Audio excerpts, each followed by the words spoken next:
నమస్కారం. ఈరోజు మనం శరీర ధర్మశాస్త్రంలోకి లోతైన ప్రయాణం చేయబోతున్నాం. ముఖ్యంగా మూత్రపిండాలు మన శరీరం యొక్క ఆమ్ల క్షార సమతుల్యతను ఎలా కాపాడతాయో చూద్దాం. అవును, ఇది చాలా కీలకమైన అంశం. ఈ చర్చ ఫిజియాలజిస్ట్ మరియు న్యూరోసర్జన్ అయిన డాక్టర్ గాంధీ బి లంక గారి రచనల ఆధారంగా రూపొందించబడింది. ఇది ముఖ్యంగా శిక్షణలో ఉన్న ఫిజియాలజిస్టులు మరియు వైద్య విద్యార్థులకు బాగా ఉపయోగపడుతుంది. అవును, దీన్ని ఒక పెద్ద చిత్రంగా చూస్తే మన మూత్రపిండాలకు ప్రాథమికంగా రెండు పెద్ద పనులు ఉంటాయి. రెండు పనులా? అవును. ఒకటి, ఫిల్టర్ అయిన దాదాపు మొత్తం బైకార్బోనేట్ను అంటే HCO3- తిరిగి గ్రహించడం. రెండు, మన జీవక్రియల వల్ల రోజూ ఉత్పత్తి అయ్యే నాన్ వొలటైల్ ఆమ్లాన్ని బయటకు పంపడం. అంటే సుమారుగా ఒక 50 నుంచి 70 మిల్లీ ఈక్వలెంట్స్ వరకు ఉంటుంది గదా? సరిగ్గా చెప్పారు. దాన్ని టైట్రేటబుల్ యాసిడ్ మరియు అమ్మోనియం రూపంలో విసర్జిస్తుంది. ఇక్కడ గుర్తుంచుకోవాల్సిన ఒక ప్రాథమిక సూత్రం ఉంది. అదేమిటి? విసర్జించబడిన ప్రతి ఒక్క H+ అయాన్కు బదులుగా ఒక కొత్త HCO3- అయాన్ ఉత్పత్తి అయి రక్తంలోకి చేరుతుంది. ఓ, అంటే యాసిడ్ను వదిలించుకుంటే బేస్ను సంపాదించుకుంటున్నాం అన్నమాట. అంతే. అలాగే మూత్రంలో ఒక HCO3- అణువును కోల్పోయామంటే శరీరానికి ఒక H+ అయాన్ను జోడించినట్టే లెక్క. సరే, ఇది చాలా స్పష్టంగా ఉంది. ఇప్పుడు ఆ ప్రక్రియ లోపలికి వెళ్దాం. ఈ హైడ్రోజన్ అయాన్ అంటే H+ స్రావం నెఫ్రాన్లో అసలు ఎక్కడా, ఎలా జరుగుతుంది? అది ప్రధానంగా రెండు ప్రదేశాలలో జరుగుతుంది. మొదటిది మరియు అత్యంత కీలకమైనది ప్రాక్సిమల్ ట్యూబ్యూల్, సమీప నాళిక. అవును. ఇక్కడ ప్రధాన రవాణాదారు Na+H+ ఎక్స్చేంజర్, టెక్నికల్గా చెప్పాలంటే NHE3. అంటే ఒక సోడియంని లోపలికి తీసుకుని ఒక హైడ్రోజన్ను బయటకు పంపుతుంది. మరి దీనికి శక్తి ఎక్కడ్నించొస్తుంది? ఇది ఉచితంగా జరగదు కర్ర? అస్సలు జరగదు. దీనికి శక్తి పరోక్షంగా బేజోలాటరల్ Na+K+ATPase పంపు నుండి వస్తుంది. మనందరికీ తెలిసిన సోడియం పొటాషియం పంపు. అదే. అది కణం లోపల సోడియంను చాలా తక్కువగా ఉంచుతుంది. ఈ గాఢత తేడా వల్ల ల్యూమెన్ నుండి సోడియం ఉత్సాహంగా కణంలోకి వస్తుంది. ఈ ప్రవాహాన్ని వాడుకుని H+ బయటకు నెట్టబడుతుంది. సరే, ఇప్పుడు H+ మూత్రంలోకి వచ్చింది. అక్కడే ఫిల్టర్ అయిన బైకార్బోనేట్ కూడా ఉంది. ఇప్పుడేం జరుగుతుంది? ఇక్కడే అసలు మ్యాజిక్ ఉంది. ఆ బయటకు వచ్చిన H+ మూత్రంలోని HCO3- కలిసి H2CO3 అంటే కార్బోనిక్ ఆమ్లంగా మారుతుంది. ఓకే. వెంటనే ట్యూబ్యూల్ గోడమీద ఉండే కార్బోనిక్ అన్హైడ్రేజ్ అనే ఎంజైమ్ దీని CO2 మరియు నీరుగా విడగొట్టేస్తుంది. ఒక్క నిమిషం. అంటే బైకార్బోనేట్ను నేరుగా తీసుకోకుండా దాన్ని CO2గా మార్చి లోపలికి తెచ్చుకుంటోందన్నమాట. చాలా తెలివైన పద్ధతి.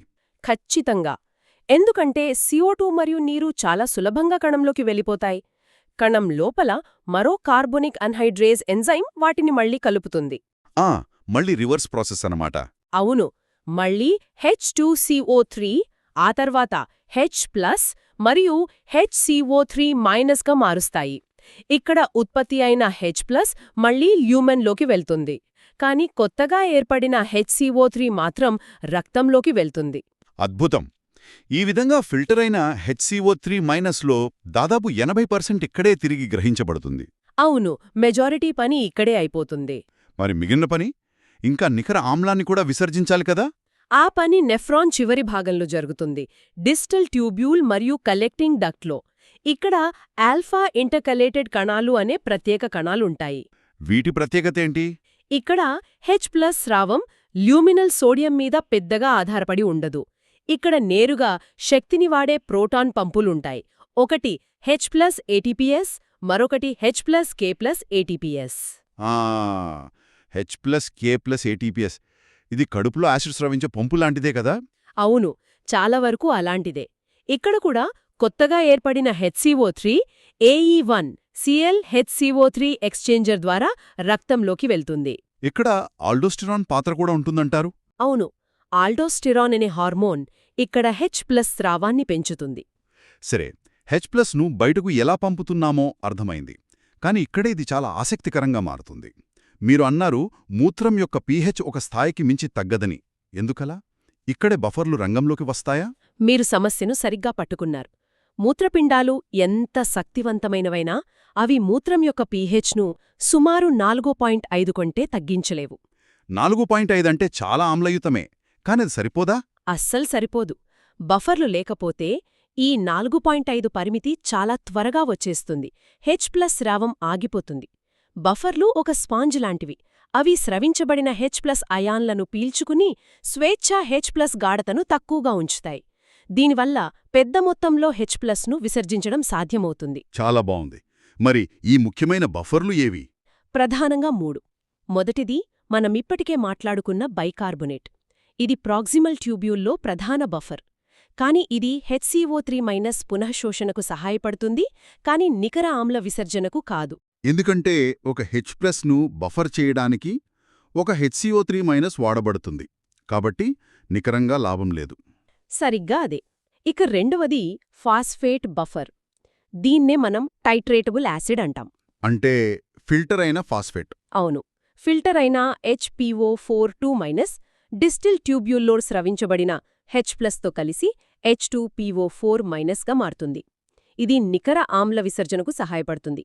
కాని దీని సామర్థ్యం మనం తీసుకునే ఆహారం మీద, అంటే ఫిల్టర్ అయ్యే ఫాస్ఫేట్ మొత్తం మీద ఆధారపడి ఉంటుంది. అంటే దీన్ని శరీరం తక్షణమే పెంచలేదు. మరి మూడవది, అత్యంత ముఖ్యమైనది అమ్మోనియా బఫర్ వ్యవస్థ అనుకుంటా. ఖచ్చితంగా. అమ్మోనియా బఫర్ అంటే NH3NH4+ వ్యవస్థే అసలైన హీరో, ముఖ్యంగా దీర్ఘకాలిక ఎసిడోసిస్లో. నికర ఆమ్ల విసర్జనలో దాదాపు 60% దీని ద్వారానే జరుగుతుంది. ఇది ఎలా పనిచేస్తుంది? ట్యూబ్యులర్ కణాలు గ్లూటమైన్ అనే అమైనో ఆమ్లం నుండి NH4+ అంటే అమ్మోనియం మరియు కొత్త HCO3- ను ఉత్పత్తి చేస్తాయి. మళ్ళీ కొత్త బైకార్బొనేటు, అది రక్తంలోకి వెళుతుంది. మరి అమ్మోనియం? ఇక్కడ ఒక ఆసక్తికరమైన ట్రిక్ ఉంది. NH4+ నుండి ఒక ప్రోటాన్ విడిపోయి NH3 అంటే అమ్మోనియాగా మారుతుంది. ఈ NH3 సులభంగా కణంగోడ దాటి మూత్రంలోకి వ్యాపిస్తుంది. ఓ కాని మూత్రంలో ఉన్న H+తో కలవగానే అది మళ్లీ చార్జున్న NH4+గా మారిపోతుంది. ఈ NH4+ తిరిగి కణంలోకి రాలేదు, కాబట్టి మూత్రంలో చిక్కుకుపోతుంది. దీన్నే నాన్ అయానిక్ డిఫ్యూజన్ ట్రాపింగ్ అంటారు కదా? అద్భుతం, అవును. అందుకే దీర్ఘకాలిక ఎసిడోసిస్లో అదనపు H+ను విసర్జించడానికి ఇదే ప్రధాన మార్గం. సరే, మనకి యంత్రాంగాలు, బఫర్లు అర్థమయ్యాయి. మరి ఈ మొత్తం ప్రక్రియను ఏ అంశాలు పెంచుతాయి లేదా తగ్గిస్తాయి? కంట్రోల్స్ ఏంటి? మంచి ప్రశ్న. అనేక అంశాలున్నాయి. ముఖ్యంగా రక్తంలో PCO2 స్థాయిలు. రక్తంలో PCO2 పెరిగితే, అంటే రెస్పిరేటరీ ఎసిడోసిస్లో H+ స్రావం మరియు HCO3- పునఃశోషణ పెరుగుతాయి. ఎందుకంటే కణాల్లోకి ఎక్కువ CO2 వస్తుంది కాబట్టి. అవును. అలాగే PCO2 తగ్గితే, అంటే రెస్పిరేటరీ ఆల్కలోసిస్లో దీనికి వ్యతిరేకంగా జరుగుతుంది. పొటాషియం స్థాయిలకు దీనికి సంబంధముందని విన్నాను. చాలా దగ్గరి సంబంధముంది. పొటాషియం తగ్గితే, అంటే హైపోకలేమియాలో H+ స్రావం పెరుగుతుంది. పొటాషియం పెరిగితే, అంటే హైపర్ కలేమియాలో H+ స్రావం తగ్గుతుంది. అంటే అవి రెండూ ఒకదానికొకటి వ్యతిరేకంగా కదులుతాయి అన్నమాట.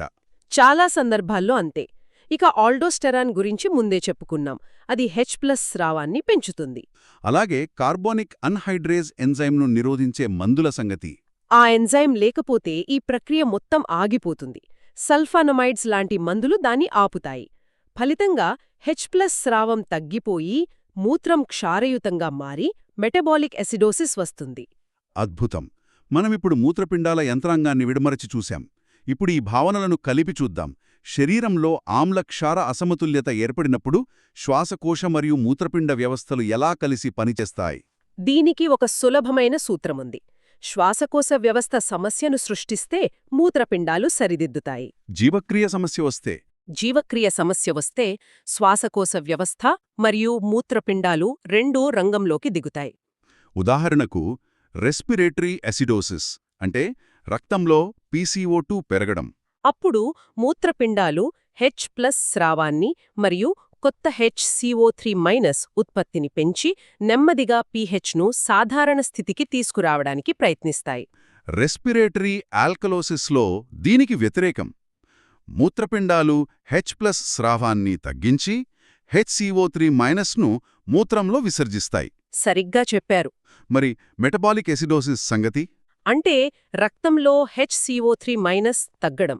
అప్పుడు వెంటనే శ్వాసకోశ వ్యవస్థ వేగంగా శ్వాసించడం అంటే హైపర్ వెంటిలేషన్ ద్వారా PCO2ను తగ్గిస్తుంది. ఇది తక్షణ స్పందన. అవును. అదే సమయంలో మూత్రపిండాలు H+ స్రావాన్ని మరియు ముఖ్యంగా NH4+ విసర్జనను పెంచి దీర్ఘకాలికంగా సమస్యను పరిష్కరిస్తాయి. చివరిగా మెటబాలిక్ ఆల్కలోసిస్ అంటే HCO3- పెరిగిపోవడం. అప్పుడు శ్వాసకోశ వ్యవస్థ శ్వాసను నెమ్మదింపచేసి PCO2ను పెంచుతుంది. మూత్రపిండాలు ఆ అదనపు HCO3- మూత్రంలో బయటకు పంపేస్తాయి. స్పష్టంగా ఉంది. మరి ఈ జ్ఞానాన్ని వైద్యపరంగా ఎలా ఉపయోగిస్తారు? సిగార్డ్ ఆండర్సన్ నోమోగ్రామ్ గురించి కొంచెం చెప్పండి. సిగార్ ఆండర్సన్ నోమోగ్రామ్ అనేది ఒక గ్రాఫ్.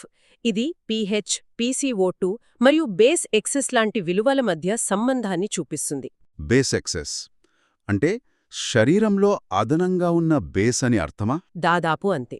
సాంకేతికంగా చెప్పాలంటే రక్తాన్ని సాధారణ pH మరియు PCO2కి తీసుకురావడానికి ఎంత ఆమ్లం లేదా క్షారం అవసరమో చెప్పే విలువ అది. పాజిటివ్ విలువ మెటబాలిక్ ఆల్కలోసిస్ను, నెగటివ్ విలువ మెటబాలిక్ ఎసిడోసిస్ను సూచిస్తుంది. అంటే ఇది సమస్య జీవక్రియకు సంబంధించినదా లేదా శ్వాసకోశకు సంబంధించినదా అని వేలు చేయడానికి సహాయపడుతుందా? అవును, ఇది కేవలం జీవక్రియ భాగాన్ని మాత్రమే సూచిస్తుంది. చాలా బాగుంది. చివరగా పరీక్షల కోసం సిద్ధమవుతున్న వారికి ఒక చిన్న మానసిక చెక్లిస్ట్ ఇవ్వగలరా? తప్పకుండా. 1. H+ స్రావం జరిగే ప్రదేశాలు, ప్రాక్సిమల్ ట్యూబ్యూల్ మరియు ఆల్ఫా ఇంటర్కలేటెడ్ కణాలు. 2. పరిమిత మూత్ర pH = 4.5. అందుకే బఫర్లో అవసరం. HCO3- phosphate, ammonia. 3. నికర ఆమ్ల విసర్జన అంటే టైట్రేటబుల్ ఎసిడిటీ ప్లస్ NH4+ విసర్జన మైనస్ మూత్రంలో కోల్పోయిన HCO3-. 4. దీర్ఘకాలిక ఎసిడోసిస్లో ఆమ్ల విసర్జనను గణనీయంగా పెంచే ఏకైక మార్గం NH4+ విసర్జన. 5. మరియు అత్యంత ముఖ్యమైనది, మూత్రంలో HCO3-ను కోల్పోవటమంటే శరీరంలో H+ను పొందడం. H+ను విసర్జించటం అంటే కొత్త HCO3-ను పొందడం. అద్భుతం! ఈరోజు మనం మూత్రపిండాలు, H+ మరియు HCO3-లను ఎంత సూక్ష్మంగా నిర్వహిస్తాయో, బఫర్ల కీలక పాత్ర మరియు ఈ మొత్తం వ్యవస్థ కలిసి శరీరం యొక్క సున్నితమైన pH సమతుల్యతను ఎలా కాపాడుతుందో చర్చించాము. ఇక్కడ ఒక ఆలోచింపజేసే ప్రశ్న తలెత్తుతుంది. దీర్ఘకాలిక ఎసిడోసిస్లో మూత్రపిండాలకు అవసరమైన గ్లూటమైన్ను సరఫరా చేయడానికి కాలేయం దాని సంశ్లేషణను పెంచుతుందని మూలంలో ఉంది. అవును. ఇది ఒక ముఖ్యమైన ప్రశ్నను లేవనెత్తుతుంది. దైహిక ఆమ్ల క్షార ఒత్తిడి సమయంలో కాలేయం మరియు మూత్రపిండాల మధ్య ఈ కమ్యూనికేషన్ ఎలా జరుగుతుంది? ఇందులో ఏ సిగ్నలింగ్ అణువులు పాల్గొనవచ్చు? అంటే కిడ్నీకి కష్టమొచ్చిందని లివర్కి ఎవరు చెబుతారు? ఇది తదుపరి అన్వేషణకు చాలా ఆసక్తికరమైన అంశం. ధన్యవాదాలు.